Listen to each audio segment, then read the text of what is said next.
আসসালামু আলাইকুম। আজকেও 3 পয়েন্ট এর উপরে মাইনাসে মার্কেট ক্লোজ হয়েছে। আজকে দিয়ে মার্কেট একটানা 5 দিন মাইনাস হলো। তো লাস্টের দিকে যদিও মার্কেট প্লাস হয়েছিল, কিন্তু অ্যাডজাস্ট হয়ে আপনারা দেখেছেন গত দিনের মতোই আজকেও কিন্তু শেষমেশ ক্লোজিংটা 3 পয়েন্টের উপরে মাইনাসেই দেখাইছে, যার কারণে ক্যান্ডেলটি ইনভার্টেড হ্যামার ক্যান্ডেল, যদিও bearish candle, inverted hammer candle হয়ে গেছে এখানে। আগেই আমি বলেছি ওই প্রথম দিন বিয়ারিশ ক্যান্ডেল হইল এই দিন থেকেই, যে এখানে ওই স্ট্রং কোনো ক্যান্ডেল ছাড়া, spinning top, dragon fly, hanging man, এই ধরনের কোনো স্ট্রং ক্যান্ডেল ছাড়া পরবর্তী দিনের এই বাড়বে, প্লাস হবে, এরকমটি কিন্তু আশা করা যায় না। কারণ বাউন্স ব্যাক ক্যান্ডেল যে 2-3টা ক্যান্ডেলের সাথে আপনাদেরকে আমি পরিচয় করাইছি, ওই 2-3টা ক্যান্ডেলই হইতে হবে। আদারওয়াইজ ওই 2-3টা ক্যান্ডেল যেটা, এটা তো কোনো বিয়ারিশ ক্যান্ডেলের পরেই ক্রিয়েট হবে। তো ওইটা না বুঝতে, যে বরং এটা যদি আমরা বোঝার চেষ্টা করি যে ওই ক্যান্ডেলটা হইলে তার পরের দিন থেকে আমি আশা করব, অর্থাৎ ওই ক্যান্ডেলের দিন যদি কেউ এন্ট্রি নেয়, তাহলে 1 দিন 2 দিন বা 3 দিন যদি মার্কেট প্লাস থাকে, তাহলে ওর মধ্যে শর্ট টাইমের জন্য যা হইল।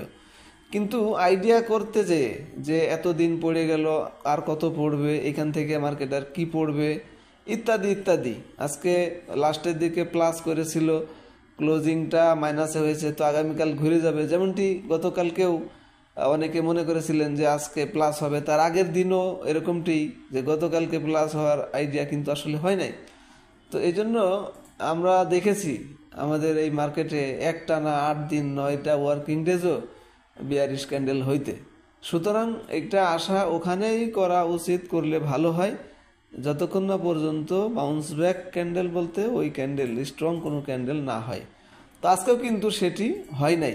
ক্যান্ডেলের এখানে একটু ব্যাখ্যা বললাম, আশা করি মনে থাকবে, কাজে লাগবে, বুঝে আসছে। তো আজকেও সেই ধরনের কোনো ক্যান্ডেল হয় নাই। আচ্ছা, এখন হলো মার্কেটের যে সাপোর্ট 130-এর, সেটা কিন্তু নিচে চলে আসছে, অর্থাৎ ব্রেকডাউন করে এখন মার্কেটের প্রাইস দেখতে পাচ্ছেন 126। পরবর্তী যে সাপোর্ট সেটি হচ্ছে 103, অর্থাৎ 5103। দেখা যাক এই সাপোর্টটির একটু আগে পরে। এখানে একটা কথা অবশ্যই রিমাইন্ড করতে হয়, বারবারই করি, সেটা হচ্ছে এক্সাক্ট যে 5103-এ যেই অনার করবে, একটু আগে পরে করতে পারবে না, এটা কিন্তু ম্যান্ডেটরি না। একটু আগে পরে হইতে পারে, জাস্ট সাপোর্ট রেজিস্ট্যান্স বলতে এটা একটা ধারণা বোঝা, যে যাতে করে এইখানে যে সেলাররা আর সেল করতে চায় না, বায়ার এসে যায়। বা রেজিস্ট্যান্সে এটাই যে এখানে গিয়ে আর কেউ বাই করতে ইন্টারেস্ট দেখায় না, একটু সেলের মুভমেন্টটা, সেলের প্রতি আগ্রহীটা বেশি হয়, এটাই আইডিয়া করা। এই জন্য যে এক্সাক্ট ওইখান থেকেই অনার করবে, এখান থেকেই নিচে পড়ে যাবে, এরকম না, একটু আগে পরে হইতে হয়। এই জিনিসটাও কিন্তু মাথায় রাখতে হবে সাপোর্ট রেজিস্ট্যান্সের বিচারে। আচ্ছা, যাই হোক, 5103 পরবর্তী সাপোর্ট। এখন মার্কেটের অবস্থান 126, অর্থাৎ আরও প্রায় 23 পয়েন্টের মতো দূরে নেক্সট সাপোর্ট মার্কেটের।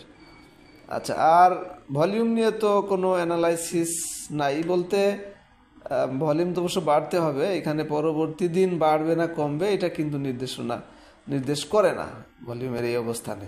আচ্ছা, এখন 2টা ইন্ডিকেটরের মধ্যে গত পরশু দিনই তো আপনারা দেখেছেন মুভিং অ্যাভারেজ 14 দিন যে ইন্ডিকেটর, এটি অনুযায়ী সেল সিগন্যাল দিয়েছে, এটা এখনও সেল সিগন্যালের মধ্যেই আছে। অর্থাৎ এই প্রাইসটা যতক্ষণ না পর্যন্ত মুভিং অ্যাভারেজ 14 দিনের যে ভ্যালু, এই যে সবুজের মধ্যে দেখতে পাচ্ছেন নীল কালারের ভিতরে, এই 5126, যতক্ষণ না পর্যন্ত 5157-র যে ভ্যালু দেখতে পাচ্ছেন এইটার উপরে না উঠবে, ততক্ষণ পর্যন্ত কিন্তু এই মুভিং অ্যাভারেজ ইন্ডিকেটরটি অনুযায়ী বাই সিগন্যাল হবে না। যে কোনো স্টকের ক্ষেত্রে বা মার্কেটের ক্ষেত্রে আপনি এভাবেই এই ইন্ডিকেটরটির বাই সেল সিগন্যাল বুঝতে পারবেন।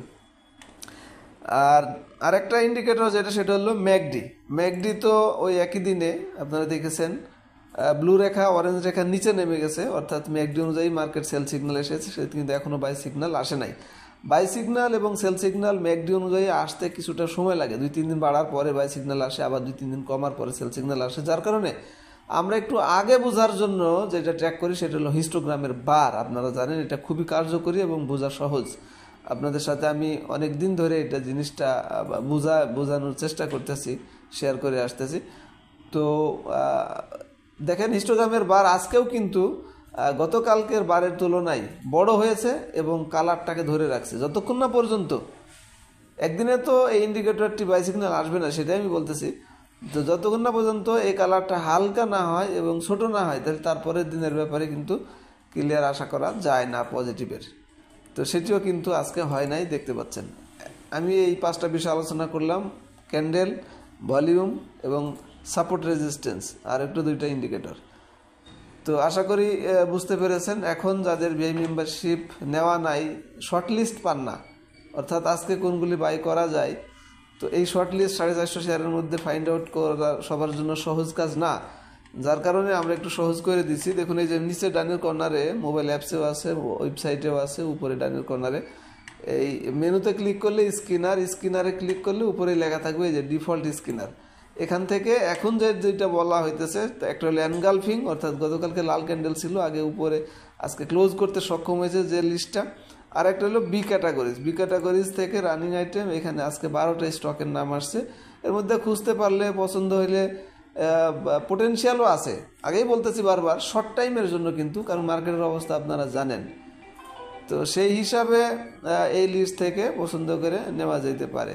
যাদের মেম্বারশিপ নেওয়া নাই, নিতে চান, আমাদের অ্যাপসেরই উপরে যে নাম্বার, ওই নাম্বারে যোগাযোগ করে নিতে পারবেন। 2 বছরে 3600 টাকা ছিল, এখন 3000 টাকা দেওয়া হচ্ছে, 600 টাকা অফার পাচ্ছেন। আশা করি মার্কেট সার্চ এবং অফার সম্পর্কে বুঝতে পেরেছেন। ভালো থাকবেন, ধন্যবাদ সবাইকে, আসসালামু আলাইকুম।